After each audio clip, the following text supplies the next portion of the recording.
Late na ako nagising ng araw na yan guys, 10 AM na ako nagising. Kasi 4 AM din ako natulog. So first kong ginawa is syempre nag-cellphone siya tapos naligo. Pero of course, before I get out to my bed, nag-pray muna. Habang naliligo ako, kumatok dito si Kuyang Rider. Alam niya na pala yung address ko. And dumating na yung pinakabago kong order na glasses. Photochromic yan siya guys. After that is nagiinit na ako ng tubig para magtitimpla ako ng kape na may gatas. So birch tree na may kapistik. Alam niyo, totoo talaga yung sinasabi nila, what is meant for you will come to you.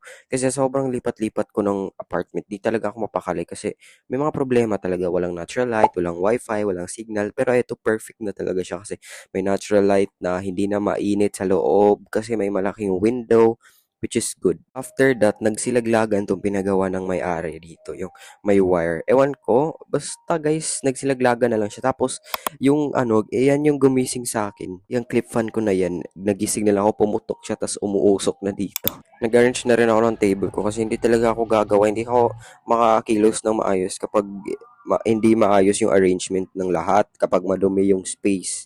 Mukha lang yung hindi na-arrange ng maayos. Pero yes, hindi ko pa yan na-arrange guys kasi bago pa lang ako dito, nagsisettle pa ako. And isa pa, is malinis yan.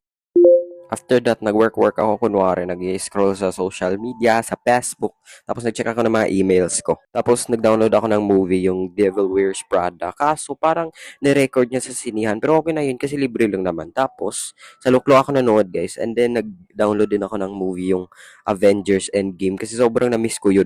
And then my mom sent me this, another reminder because I always sleep so late. Pero I love my mom. Tapos nag-check ako ng mga products dito and literal guys, nagtitipid talaga ako ngayon kasi ayan lahat na nandyan. Free sample yung mga products na yan.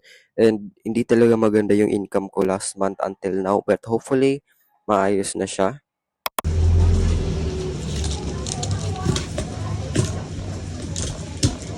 Then nag-reply lang ako ng mga messages ng emails ko. Kaso, may isang brand talaga na hindi nagre-reply.